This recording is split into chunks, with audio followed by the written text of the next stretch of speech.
한국어 단어 조성 원리를 통한 한글 문해력 강좌 한자 공부의 왕도 114번째 시간 시작하도록 하겠습니다. 오늘은 이제 마지막으로 내획에 해당하는 부수 하나를 체크하고 넘어갈 건데요. 다음 시간부터는 5획에 해당하는 부수를 체크하도록 하겠습니다. 개를 뜻하는 견부입니다. 견부를 쓰는 대표적인 한자로는 자기 자신, 개를 나타내는 견자, 상태, 상황을 나타내는 상자, 감옥을 나타내는 옥자 등이 있겠습니다. 오늘 첫 번째 한자로는 견자, 개를 뜻하는 견자를 살펴보도록 하겠습니다. 큰데 자 위에 점을 하나 찍어서 견자를 만드는 걸 알 수 있겠는데요. 하나, 둘, 셋, 넷 해서 총 4획에 해당하는 한자가 되겠습니다. 큰 대자에다가 점을 찍어서 개를 나타내는 견이 되겠습니다. 투견 하면 원래 싸움개라는 뜻이죠. 그러나 개싸움이라는 의미로도 쓰이고 있다. 견마지로라고 하는 것은 개나 말과 같이 요건 이제 그 어조사 지자죠. 그러니까 이 네자를 맞추기 위해서 들어간 말이기 때문에 해석을 하지 않죠. 로 수고하다 그런 뜻이에요. 그러니까 그 임금을 위해서 또는 나라를 위해서 이제 요즘은 뭐 회사를 위해서도 마찬가지죠. 원래는 이게 이제 왕을 위한 말이지만 개나 말이 열심히 일하는 것처럼 아주 엄청나게 노력을 하면서 이 일을 했다는 뜻인데 거기에다가 하나 덧붙여서 본인을 마치 하인이 주인을 위해서 일하는 것처럼 겸손하게 표현하는 그런 말입니다. 그러니까 내가 열심히 일했습니다 라고 이제 자칫 잘못하면 건방지게 보여질 수 있죠. 그렇기 때문에 개나 말처럼 열심히 일했습니다 라는 의미이기 때문에 상대방한테 나를 아주 낮추면서 그러면서도 내가 열심히 일했다라는 것을 나타내는 아주 특이한 말입니다. 광견병이라고 하는 것은 미친 개한테 물려서 전염되는 병이란 뜻이에요. 광견병은 물을 무서워해서 목욕을 안 하려고 그러죠. 세수를 안 하려고 합니다. 그래서 이제 공포스럽다 물에 대해서 그래서 공수병이라고도 합니다. 같은 말이에요. 현재 지구상에서 존재하는 모든 질병 중에 암을 포함한 모든 질병 중에서 치사율이 가장 높습니다. 치사율이 조금 과장되게 표현하면 99.9%예요.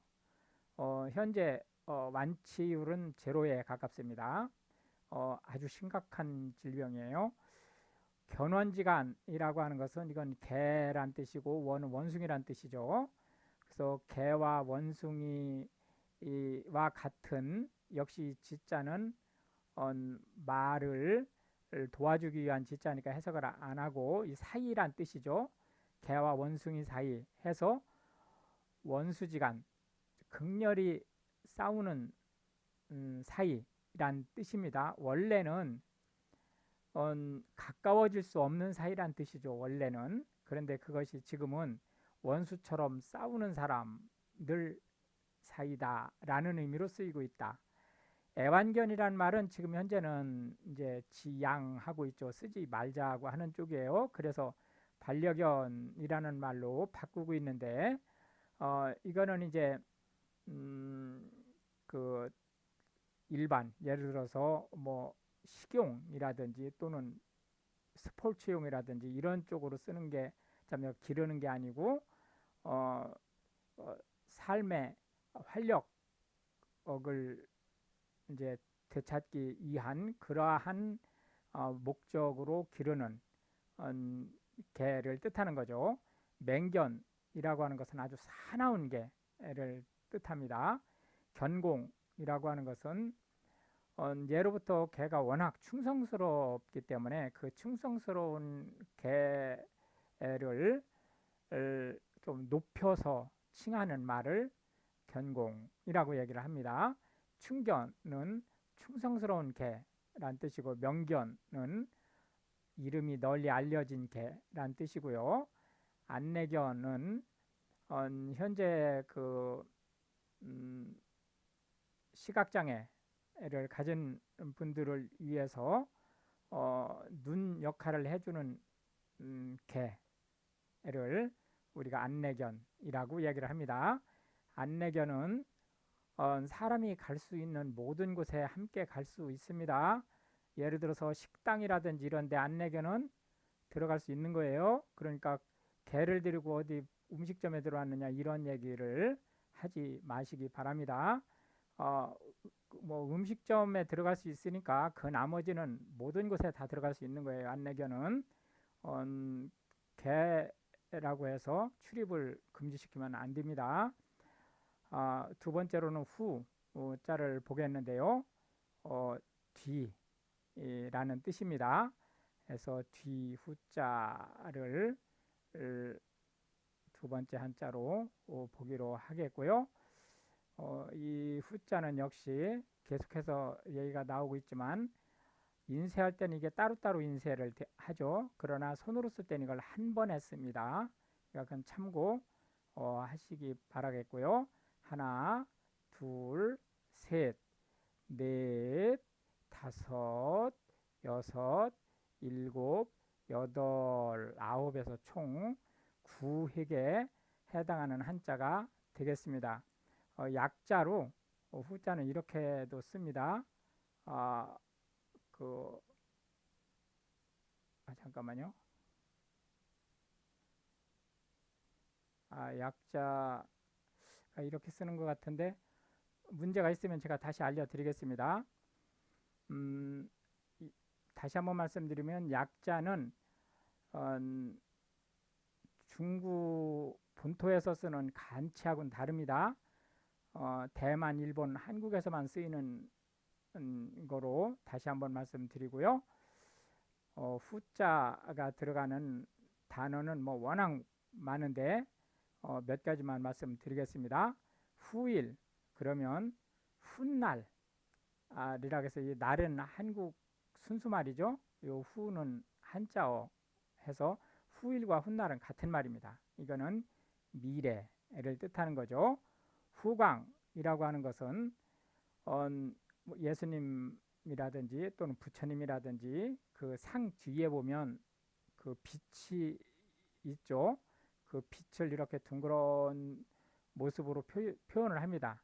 이제 얼굴이 이렇게 있다고 치고 몸통이 있고 이제 이런 모양을 가질 때 얼굴 뒤에 이렇게 둥그렇게 표시를 하죠. 빛이 난다라는 의미로 그걸 후광이라고 하는데 현대 한국어에서는 오히려 이런 후광보다는 백그라운드라는 의미로 많이 쓰이고 있다.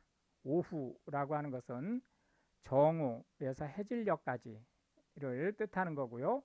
이후라고 하는 것은 해당 시점부터 그 뒤의 때를 가르치는 거죠. 그래서 아무 소리 안 하면 now, 지금 이후를 얘기하는 거고, 예를 들어서 여기를 지정할 수 있죠. 예를 들어서 계약이 체결된 이후 이런 식으로. 직후라고 하는 것은 어떤 사건이 일어난 바로 그 다음부터, 그러니까 거의 그 일이 일어나자마자부터 시작해서 그 이후란 뜻입니다. 후회라고 하는 것은 어떤 일, 지나간 일이죠. 어떤 일에 대해서 잘못했다라는 감정을 갖는 것을 후회라고 얘기를 합니다. 후기라고 하는 것은 특정한 일이 일어난 기간을 만약에 두 개로 나눴다. 그러면 전기, 후기라고 얘기를 하고 세 개로 나눴다. 그러면은 전기, 중기, 후기 이렇게 얘기를 해서 뒷부분에 해당하는 기간을 얘기한다. 최후라고 하는 것은 맨 마지막이란 뜻으로 죽음을 뜻하기도 합니다. 최후를 맞이했다라고 하면 죽음을 맞이했다라는 뜻으로 쓰고 있다. 후년은 내후년이란 말입니다. 이건 앞으로 2년 뒤, 1년 뒤를 내년이라고 하고 2년 뒤를 후년이라고 한다. 추후라고 하는 것은 앞으로 어느 시점인가에 라는 뜻입니다. 정해지지 않은 시점이에요. 오늘 이후 언제든지 일어날 수 있는 일이죠. 그래서 마지막 한자, 오늘의 세 번째 한자는 렬자가 되겠는데요. 당연히 열자로도 발음이 되죠. 첫 번째 단어로, 단어의 첫 번째 글자로 나올 때는 무조건 열이 되는 거고, 요 렬자는 중간에 올 때도 열로 발음될 수가 있어요. 그렇기 때문에 그건 조심하시기 바랍니다. 나란히 세우다 할 때의 열자에다가 덥다, 맵다 라는 의미의 불화자를 쓴 거예요. 해서 렬 또는 열자가 되겠습니다. 하나, 둘, 셋, 넷, 다섯, 여섯, 일곱, 여덟, 아홉, 열 해서 총 10획에 해당하는 한자가 되겠습니다. 맵다, 덥다 또는 열심이다 이런 의미의 열자가 되겠습니다. 열자에 해당하는 한자들을 한번 살펴보기로 하겠습니다. 이 열자 들어가는 한자는 많기도 하지만 아주 유사한 뜻을 가진 단어들이 많기 때문에 좀 조심해서 보셔야 될 필요가 있습니다. 열렬히라고 하는 것은 뜨겁게, 열심이면서 뜨겁게 라는 뜻입니다. 그래서 열렬히 환영하다. 그럼 뜨겁게 환영하다. 진심을 다해서 환영하다. 강렬하다.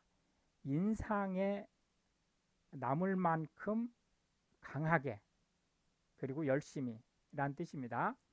맹렬하다 라고 하는 것은 싸움을 걸 정도로 아주 지독하게 열렬히 라는 뜻입니다. 격렬하다, 정도가 지나칠 만큼 열심이다 라는 뜻이고요. 치열하다, 목숨을 걸 만큼 열심이다. 통렬하다, 가슴 아플 만큼 열심을 냈다. 통렬하다는 전사라든지 이런 그러니까 국가적 재난이라든지 이런 거를 맞이해서 목숨을 바쳐서 싸우는 그런 상황에서 이제 쓰는 말이죠. 조금 이따 장렬하다를 먼저 한번 보겠습니다. 장렬하다라고 하는 것은 장엄할 만큼 열심이다 라고 해서 예를 들어서 이순신 장군이 해전에서 돌아가실 때의 상황, 그런 것을 우리가 장렬하게 순국하셨다 이렇게 표현을 합니다. 요 장렬과 통렬은 비슷하지만 뉘앙스에서 약간의 차이가 있습니다. 장렬하다는 그럴 수 있는 상황이에요. 그럴 수 있는 상황인데 정말 안타깝게 그러면서도 용감하게 돌아가셨을 경우, 전사했을 경우, 그럴 땐 장렬이라는 의미를 내포하는데, 통렬하다는 일반적인 상식선으로 볼 때는 그럴 수 없는 상황이에요. 그러니까 예를 들자면 그 모함을 입었는데도 불구하고 그거를 변명하지 않고 그 끝까지 절개를 지키다가 죽었다든지, 또는 일제 36년처럼 망국의 한을 그 복구하기 위해서 무언가를 하다가 예를 들어서 이준열사 같은 그런 상황에서 죽음을 맞이했다든지 이럴 때는 장렬하다고 표현하는 게 아니고 통렬하다라고 표현을 한다. 선열이라고 하는 것은 나라를 위해서 목숨을 바친 사람을 얘기합니다. 열사라고 하는 것은 자기의 소신을 위해서 목숨을 바칠 만큼 또는 목숨을 바쳐 헌신한 사람을 얘기하는데 현대 한국사에서는 이 열사가 폭력성을 띤 사람들을 너무 많이 이제 포함시키면서 열사라는 의미 자체가 향후 역사적 심판이 대상이 될 확률이 아주 높아졌습니다. 물론 이 열사는 시야에 따라서 폭도로 볼 수 있습니다. 예를 들자면 안중근 의사를 일본에서는 테러리스트로 볼 수 있는 거죠. 그러나 안중근 의사 또는 열사를 누구도 그 열사가 아니라고 얘기할 수 없죠. 그러나 이제 그 국가 체제 내에서 사상적인 측면에서 서로 이제 다투는 상태에서의 열사는 자칫 그 폭도가 열사로 바뀌는 그런 부분들에 대한 다툼을 피할 수 없다라고 이제 볼 수 있겠죠. 열풍이라고 하는 것은 병적으로 인기가 지속되는 것을 얘기합니다. 이렇게 해서 이제 오늘도 우리는 한 개의 부수와 세 개의 한자 그리고 각 한자에 대해서 현대 한국어에서 자주 쓰이고 있는 10개씩의 단어들을 살펴보았는데요. 이것이 한글 문해력 향상에 도움이 되고 또한 외국인으로서 한국어를 배우시는 분들한테 한국어 단어가 어떤 식으로 만들어지는지 그리고 어떻게 활용되는지 이런 부분들에 대해서 폭넓은 이해를 전달할 수 있게 되기를 바랍니다. 시청해 주셔서 감사하고 우크라이나를 위해서 기도해 주시면 더욱 감사하겠습니다.